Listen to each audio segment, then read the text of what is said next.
Is Daniel LaRusso now a better sensei? Daniel has planted himself in the strong roots of Miyagi-Do while also learning from his former rivals to make his own way. He's been fortunate to have these friends and his family help fill the void Mr. Miyagi left behind to keep him balanced and focused. While Season 4 and Season 5 took him down a slightly darker path compared to Season 3, he's finally back where he needs to be. This is how Daniel faced his fears. Let's talk about his rivalry with Johnny, his rivalry with Silver, his path to balance, and more.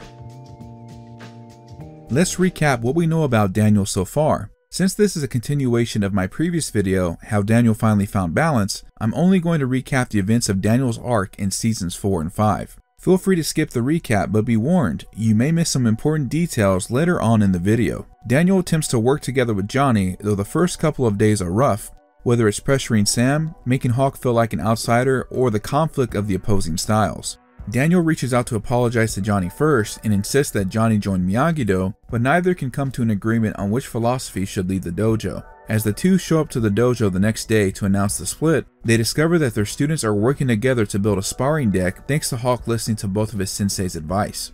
Daniel and Johnny agree to learn each other's styles to get a better grasp of the other person's philosophy. Daniel puts his training to use fairly quickly as he is tricked into a fight with hockey players by Johnny after they insult Amanda. As time goes on, the frenemies become friendly enough to where Johnny, Miguel, and Carmen are invited over to dinner. Daniel starts to take Miguel under his wing when training the Eagle Fang students in Miyagi-Do, and by also fixing Carmen's car, which starts to cause Johnny to get jealous. After Cobra Kai encounters Miyagi-Fang at the drive-in, Miguel avoids the fight thanks to Daniel's advice, which Johnny catches wind of. Before they can talk, they are visited by Terry Silver and John Kreese. The senseis begrudgingly come to an agreement of no fighting before the tournament, and Daniel catches Johnny up to speed on what occurred in 1985. The two teachers get into another argument after Daniel suggests Miyagi-Do take the lead and agree to settle the matter in a 3-point match. Daniel initially states that he's not going to actually fight Johnny, but changes his mind when he notices that Johnny's influence starts to rub off on Sam. While Johnny tries to offer another way, Daniel is still persistent in his method and the match occurs, though it ends in a draw. After it's revealed that Hawk had his hair cut by Cobra Kai, Johnny and Daniel get into an argument over their ideals again, which causes the dojos to split. Daniel begins to put pressure on his students as it's revealed that the All Valley will have separate gender divisions and also a skills competition. He later learns that Amanda agrees to help Tori because she wants to break the cycle, as she had her own criminal record in high school due to her father having an affair with her math tutor. Daniel takes this advice and attempts to persuade Robbie to stop attending Cobra Kai, though is stopped by Silver. Later on, Daniel welcomes Eli back into Miyagi-Do and attempts to train Anthony after finding out he's being bullied. However, Anthony tries to cheat his way through, disappointing Daniel. The next day, the LaRussos find out that Anthony has been the real bully to his classmate Kenny, who stood up to him and his friends. After the two seek counseling from Louis' sister Vanessa, Daniel ends up using Johnny's approach to finally get Anthony to listen. At the All Valley tournament, Daniel figures out that Robbie has taught Cobra Kai all of Miyagi-Do's techniques. He later confronts him for this, telling Robbie to never put passion before principle, which sinks in, causing him to later have a change of heart. Daniel also learns that Sam has continued studying Eagle Fang, and after congratulating Miguel, gets into a brief argument with Johnny and orders him to stay away from his daughter. Hawk advances to the finals against Robbie, and thanks to Sam, advises him to use every style he's learned, which secures Miyagi-Do their third All Valley Championship trophy. Daniel then makes amends with Johnny, and the two go on to coach Sam, who loses to Tori in the finals due to a crooked referee. As a last resort, Daniel reaches out to Chosen, who agrees to help him stop Cobra Kai. Because this causes some conflict with Amanda, Daniel and Chosen start to enact this plan more quietly, observing the flagship Cobra Kai dojo and learning that Kim Sung-young was an actual person who taught Kreese and Silver. The two come up with the plan for Chosen to infiltrate Cobra Kai as a prospect for a sensei position, though this gets discovered due to a slip-up by Chosen. However, Chosen beats every sensei Silver has and warns Silver about his expansion. The Bond villain later confronts and warns Daniel and Chosen at the country club, but the Miyagi-Do senseis refuse to back down. Thanks to Chosen's idea, the two stake out Mike Barnes and through a series of misunderstandings, realize that he doesn't work for Terry, but are able to divulge the name of the lawyer who wrote the contract for Mike to terrorize and beat Daniel at the 1985 All Valley. However, Silver intercepts this and after burning down Mike's furniture store, threatens to deal with him next. Daniel is antsy about this attack, and unfortunately, he and Amanda end up visiting Silver at his house, where he is hosting a charity auction. Silver manipulates both Daniel and Amanda, costing the latter a spot on the board. Although trying to convince her this is Silver's doing, after Chosen lets slip about the furniture store, Amanda leaves with Sam and Anthony to visit her mother in Ohio. As a result, Daniel falls into a drunken depression, though Chosen convinces him to stay strong and to also investigate the article in his mail showing that Stingray lied about Kreese's assault. Daniel gets pushy with Stingray, causing him to break his PlayStation, and then goes to Johnny's apartment to seek help, not having seen him since the All Valley. Although he gets confrontational, Johnny calmly asks him what's going on, resulting in Daniel confiding in Johnny. The two trade respective advice to deal with their situations, and before seeing Chosen off to the airport, he decides to visit Stingray with a replacement PlayStation.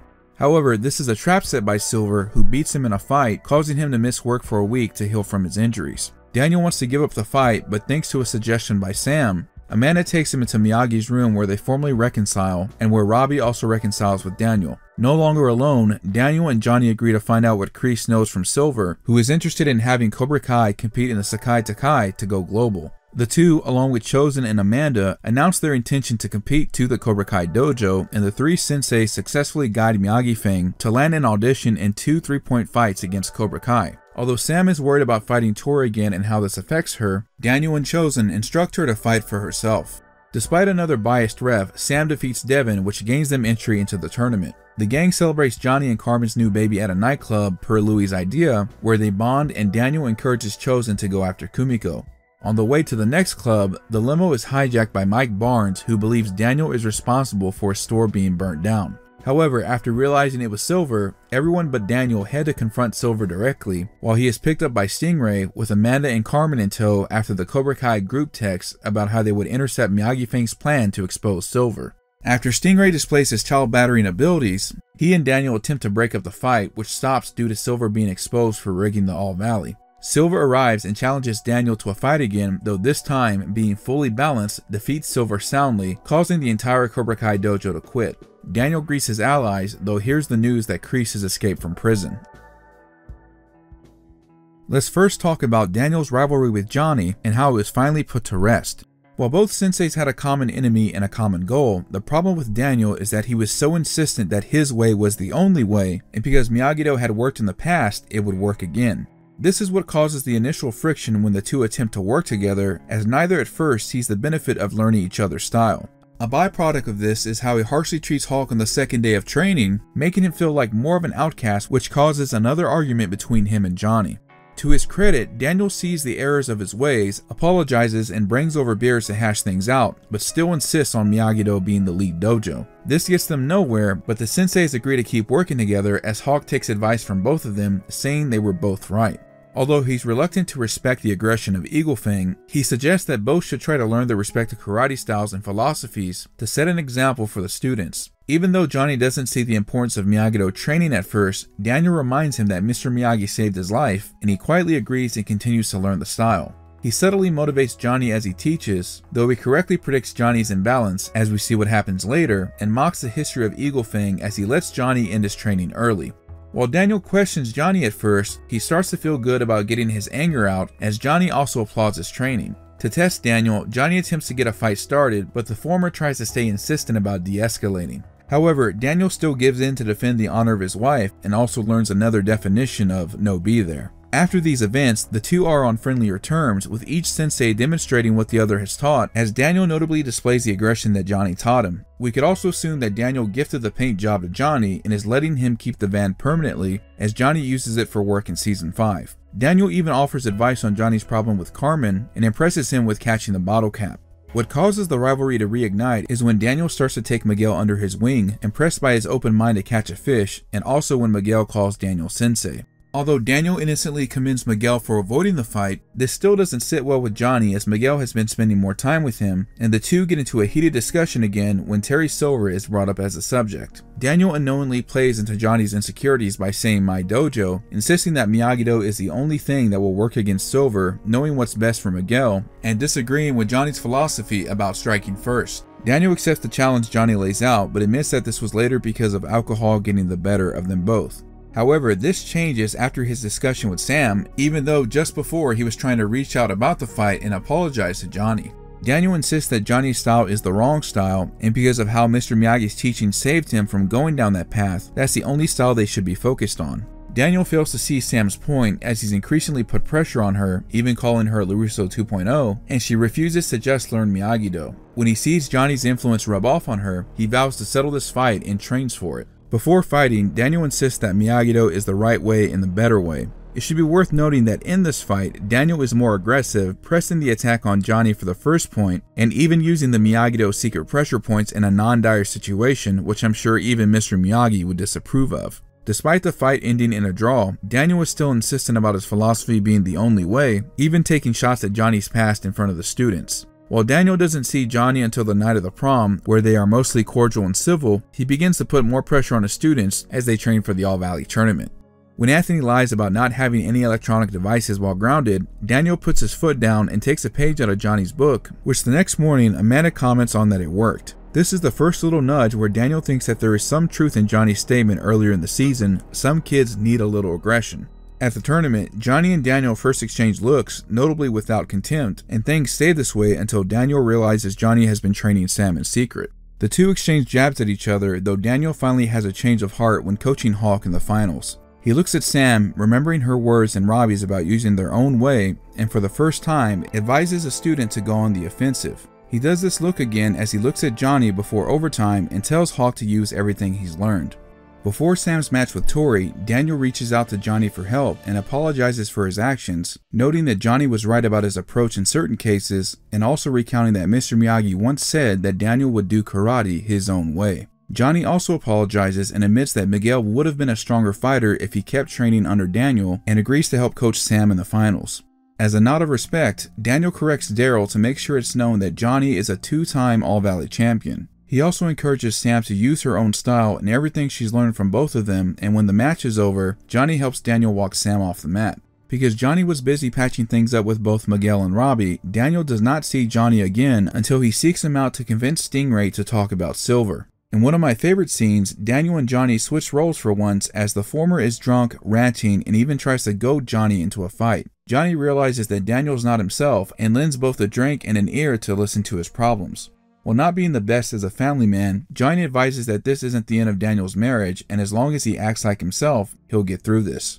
Daniel also says the same thing about Johnny's situation, noting that he cares about both Miguel and Robbie very much. Whatever approach he decides to use will work, and even admits that Johnny started to grow on him. Daniel thanks him for the beer and advice, while also mentioning that fighting it out would have been probably the best solution, which Johnny applies later on. After Daniel's first fight with Silver, Johnny visits the LaRusso household to help Daniel in his fight with Cobra Kai once again, even giving him a subtle nod of "I'm with you" when Daniel realizes he's no longer alone in the fight. After listening to Amanda's suggestion to talk to Kreese, the two work together to have him divulge information about Silver's plan. They successfully do so, using a page out of Cobra Kai's book to show him no mercy. Learning their lessons from the most recent tournament, the two senseis work with Chosen to combine their styles and successfully accomplish this by landing the audition for the Sekai Takai. Compared to his previous attitude, Johnny even respects the history of Miyagi-Do, attempting to tell the representatives about the legend of Shrimpo Sensei. Another favorite moment of mine is when Johnny is the first to tell Gunther that the dojo name should be Miyagi-Do, where Daniel also returns the favor as the two have finally accepted each other's style and earn each other's respect. Later on, when celebrating Johnny and Carmen's future child, Daniel remarks that he's glad how everything turned out as he's sitting with his two rivals turned friends. In an amazing callback and nice parallel to how the relationship started, as a nod to season 1, the three end up singing Eye of the Tiger, making another nice Rocky III reference. Although Daniel disagrees with his former rival's approach to fighting Silver, assuming that the three are injured or dead due to Terry's taunts, he fights Silver in their honor to avenge them, though is glad to see his friend still alive, and finally shares a hug with Johnny. Although it took some time to get here, I'm personally glad that both have finally buried the hatchet, and this was done in the best way possible. I think that Chosen also had a slight part in this, as he and Johnny both agreed that while Daniel was a pain, he never backed down from a fight and always fought for those he cared about. Season's 4 arc made sense as they were trying to teach all that they knew, and it took them learning from various students that you can form your own way. I'm hoping we'll see more of this friendly rivalry in Season 6, as they'll still be together training Miyagi-Fang for the Sekai Takai. However, it seems that there are still some conflicts between Daniel and Johnny in the latest Season 6 Part 1 trailer, so let's hope the issues are finally put to rest. Let's talk about Daniel's trek down the road to corruption and how he finds balance once again by facing his fears. While the majority of this arc took place in Season 5, some seeds were sown in Season 4. Similar to his daughter, Daniel likely has PTSD due to the events of Karate Kid Part 3, considering how the memories come flooding back and how anger was his first reaction when talking to Terry Silver. Even though Silver may have been genuine in his apology, Daniel had a right to react the way he did, as he knew how Terry played mind games back in 1985. This trauma is also what makes him so insistent that Miyagi-Do would be the only thing that could stop Terry, as he saw how Mr. Miyagi easily defeated Silver. Because of this, Daniel agrees to settle the score with Johnny on the mat due to the alcohol in his system, and notably has a hangover the next day at work, mirroring how his mentor once drank to deal with his emotions. Even when Johnny tries to convince Daniel not to fight, Daniel persists that this is the only way forward and is not willing to salvage the alliance between him and Johnny.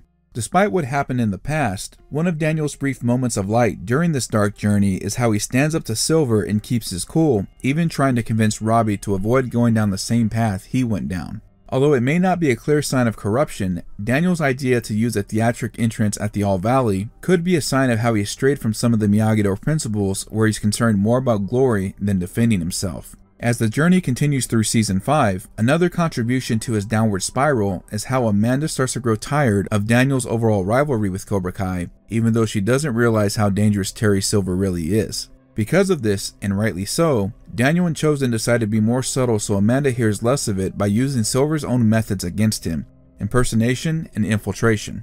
While Chosen is able to gain Terry's trust, Daniel is visibly nervous. Despite the plan going awry, Daniel is still resilient when confronted by Silver at Asino Oaks and agrees to reach out to Mike Barnes at Chosen's suggestion. Silver once again is 2 moves ahead and shows that he has the lawyer's voicemail, burning down Barnes' furniture store. This could be arguably what causes Daniel to be more antsy, as he covers up what happened at the furniture store and tries to convince Amanda that they could be in danger at Silver's residence. This falls on deaf ears for the most part, but Terry begins his masterful play as he twists the events of what happened with Chosen's attempt to join Cobra Kai when informing Amanda, taunts Daniel under his breath about turning the bonsai into mulch, purposely states he will give free lessons in front of Daniel, and lures Daniel into making him believe that he cost Amanda's chances at joining the board. Daniel snaps, which causes a fight between him and Amanda, and the final nail in the coffin that causes Amanda to go to her mother's is when Chosen accidentally mentions the fight at the furniture store. As we see in Extreme Measures, Daniel is at his lowest. He has no faith or belief that his family will come back, is completely depressed, and has resorted to drinking heavily. While Chosen convinces him to seek out Stingray for Kreese's attack, this also goes awry as he snaps and causes Stingray to break his PS4. After talking with Chosen and Johnny and agreeing to make things right, he attempts to surrender when confronted by Silver once again, but falls for another one of Terry's tricks and attempts to fight him, though completely unbalanced. In this fight, Daniel goes against his advice to Johnny in Season 4 and strikes first, seemingly using his old Cobra Kai style, and lands the spinning back fist Mike Barnes used against Chosen. After the headbutt, he switches to Miyagi-Do style and goes on defense, but this proves to be ineffective as Silver starts to gain the upper hand. In probably one of the most next level mind games Terry Silver ever played, he uses the drum technique on Daniel to cause him to hit the column behind him to make his knuckles bleed once again, further angering Daniel and causing him to blind the attack. The injuries are so great that Daniel is in bed for a week and decides to give up the fight against Silver, using sunglasses to hide the injuries on his face just like he did in '84. Thanks to Sam's idea, Amanda takes Daniel back to Miyagi-Do for the first time since the day he visited Barnes, and from what we can assume, Daniel visits Mr. Miyagi's room for the first time since his mentor passed away. While grateful for Amanda's words, he worries that he will just cause more problems for himself, his family, and his students as he's afraid to fail these kids again. However, Robbie, whom he had not seen since the All Valley, talks with Daniel as the two apologize and forgive each other for what had happened between them. This is one of my favorite moments of the season, as near the start of the episode, Daniel tells Johnny to ask Robbie how much I've helped him, believing he didn't help one of his star pupils when in reality, he gave Robbie a job, a home, and a purpose, and we also hear either the first time or one of the few times that Robbie ever calls Daniel Sensei, as he typically called Daniel Mr. LaRusso. Seeing not only his students, but his family, Johnny's students, Chosen, and Johnny are with him in this fight, Daniel officially climbs out of his slump and begins on the path to achieving balance once again. As a result of this, Daniel agrees to Amanda's suggestion to talk to Kreese and even attempts to play mediator between Johnny and Kreese. After learning about the Sekai Takai, Daniel resolves to defeat Silver and begins to enact his original plan, expose Silver. He's able to accomplish part of this by disproving Silver's lies of having all of the Valley's titles and champions, which irritates Terry. Miyagi Fang secures an audition and during training notes that Sam is at her peak in terms of skill and encourages her to not fight for the team, but rather for herself. in a stark contrast from Season 4, as he was putting pressure on his students that everyone was counting on them. This comes as a result of Chosen recounting his fight with Daniel in Okinawa on how Daniel fought for the village, Kumiko, and Mr. Miyagi, while Chosen was fighting against. In return, Daniel notes Chosen's skill and ability and encourages Sam to also enjoy life and rest, as karate doesn't need to be the main focus of it. One of Daniel's best moments as a father comes when he congratulates Sam and states that he's so proud of her, as he also encourages the students to celebrate and enjoy themselves, again in contrast to the pressure he put on them in Season 4. Near the end of the season, Daniel is happy for Johnny and Carmen's child that they're going to welcome, is appreciative of Chosen's willingness to protect his family but gives him the night off, and is content with how he has Chosen, Johnny, Carmen, and Amanda in his life. Notably, he also advises Chosen to pursue Kumiko, as he more than made up for his actions in the past, and celebrates this by dancing with Chosen and the rest of his friends. Of course, a highlight of Survivors is how appropriate that Johnny, Daniel, and Chosen sing Eye of the Tiger. How effective is Daniel as a sensei? For the most part, he's a great and kind-hearted teacher. Despite the hiccups on the first day of working together with Johnny, he's optimistic and is wanting to work together with him to stop their common enemy. Although it may seem like focusing on Miyagi-Do fundamentals, Daniel's exercise of encouraging the eagle fangs to catch the fish to improve their speed helps them find an outlet for their aggression.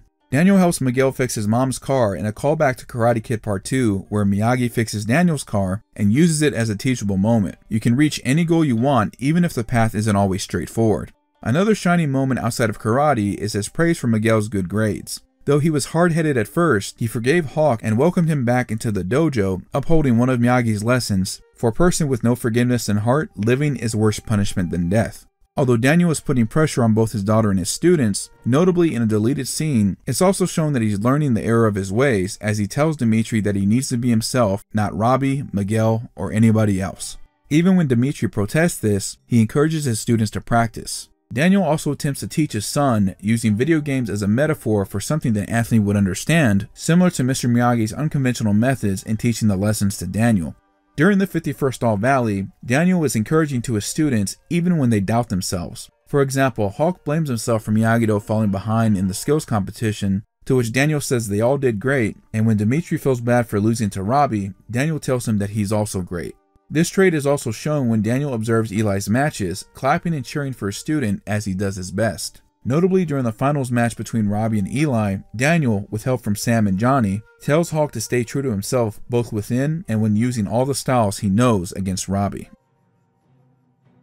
We also can't not talk about Daniel's second fight with Terry Silver and how it symbolizes Daniel's balance. Although visible at times in Survivor, when Daniel was at Cobra Kai, he's wearing a purple shirt. This is significant because if you recall what Moon said about Hawk's purple mohawk in Season 4, it symbolizes enlightenment. Even after Hawk had his hair cut, his Hawk tattoo in his match against Robbie during the 51st All Valley still had the purple mohawk, which perfectly fits his character arc. Purple also can represent wisdom, which would fit appropriately with Daniel's arc in the second half of Season 5. Thanks to his students, Daniel had the advantage and was able to expose Terry for the fraud that he was, turning the tables and showing that his mind games no longer worked on him or the Cobra Kai students. Even with Terry's claim that Chosen was taken care of, Daniel is completely calm in this moment and for the first time is completely unfazed by Terry's antics, having belief in himself and the roots of Miyagi-Do. While it is evident that Daniel used the Quicksilver method against Terry, the other part of what makes this fight so excellent is that he executed said method by using 3 different styles his own way, though managed to not get hit once due to Miyagi-Do's defense, mirroring several of Mr. Miyagi's fights where he did not get hit once. First, he used the Cobra Kai discipline. He uses Mike Barnes' spinning back fist to knock Silver down for the first time and takes away Terry Silver's ability to stand by putting him in a similar lock the way Terry did during the fight at Stingray's apartment. While Daniel does use a similar technique while training for his fight with Johnny, he spins counterclockwise and punches with his left fist straight out. The Barnes back fist, which was also used in his prior fight with Silver, is executed by spinning clockwise and using the right hand as a punch. Anticipating that Silver would try a dirty trick, he uses a Muay Thai block, shout out to Scorchwad for pointing this out, against the Silver bullet and knocks him down again. During Silver's attempt to attack Daniel again, LaRusso takes away Silver's ability to breathe by using the Screaming Eagle, a technique from the Eagle Fang discipline. And in the most fitting way possible, Daniel uses the crane kick, the technique Silver once mocked as that crane crap, a patented Miyagi-Do technique, catching Silver off guard and taking away his ability to see. Fittingly, just like his image, Silver shatters the glass display of Cobra Kai behind him. Another detail I love about this fight is that everyone surrounds the mat and Daniel cautiously approaches Silver. If this seems familiar, it's because it's also a callback to Daniel's fight against Chosen at the end of Karate Kid Part 2, where the village is watching the fight occur between the two. It's also worth mentioning that the reactions from various characters in this background also tell a story. The Cobra Kai students murmur amongst themselves as this is the first time any of them have seen Silver knocked down. Fittingly, Hulk is surprised while Robbie isn't. Remember, Robbie has seen Daniel fight, notably when he was rescued by Daniel from Derek, Cruz, and Trey, and witnessed part of the fight against Johnny in the apartment. Hulk has not seen Daniel fight. While he's most likely seen Daniel sparring with students and teaching them techniques, Daniel would not pull a Silver and fight a student at full force. Hulk also showed up after Daniel and Johnny's fight on the sparring deck, a fight he was notably excited for, so this is the first time he's seen Daniel attacking someone at full force. Kyler is also notably surprised. He most likely heard that Daniel was a champion in his heyday, and like many of the other students, or anyone that's seen a LaRusso auto commercial, thought his car dealership slogan was based on a gimmick, but has now seen him fight for the first time, realizing it's all real. This is also the first time Tori has seen Mr. LaRusso fight, and could be a rare instance where Anthony is watching his own father fight for the first time, impressed by the defensive abilities on display. One of my favorite reactions is Amanda and Miguel being surprised at Daniel's crane kick. Miguel had seen Daniel fight, but this is the first time that Daniel has probably demonstrated this technique in front of either one. Remember that Daniel got back into karate after a long time in Season 1. It can be assumed that he didn't practice much after Mr. Miyagi passed away up until the events of Season 1. Of course, punctuating his journey of balance is how he and Johnny share a hug for the first time, with Johnny even congratulating Daniel in a similar manner, just as he did at the end of their match in the 1984 All Valley. Here are my final thoughts on Daniel and what we can expect to see from him in the future. I hear a lot of people say that this season was too much focused on the adults, or it was too focused on Daniel. But after having rewatched the entire franchise recently, and by that I mean the original trilogy, Next Karate Kid, and seasons 1 through 5 in order, it makes sense. This all started with Daniel. Sure, Cobra Kai as a series started with Johnny, and there's no denying that he'll always be part of that focus, as he should be, but Daniel is also part of that story. Season 1 focused on how they both adjusted after their match at the All Valley and the reigniting of their rivalry. Season 2 focused more on the students, but it also focused on how effective Daniel and Johnny were at teaching their students, showing they both still had a lot to learn. Season 3 was about the aftermath and effects that the rivalry had on their students, and how they had to find a common ground against a bigger threat. Season 4 was about them both trying to put the rivalry to rest, but they were still caught up in their ways, and it took learning from their students and Robbie that they could form their own way. And in my opinion, Season 5 was about Daniel taking ownership of the damage he's caused this entire time because of this rivalry, and how he needed to protect kids from going down the same path he did. He also found support thanks to putting his old grudges aside and from his family, something that Mr. Miyagi knew would always be important to Daniel. In Season 6, I think we'll see more of this, and I'm also curious to see how he will interact with Tori and Kenny. Knowing what he knows now, maybe he can help put an end to the rivalries they have for good, thanks to what he's learned from his relationships with Johnny and Chosen. After all, Miyagi learned from Daniel just as Daniel learned from Miyagi, and knowing Daniel, he'll continue this tradition in Season 6. Like Daniel, Hulk's Season 4 arc also mirrors what Daniel went through in Season 5. He's another great example of redemption, and as Daniel once said, "We all make mistakes, but our mistakes aren't who we are."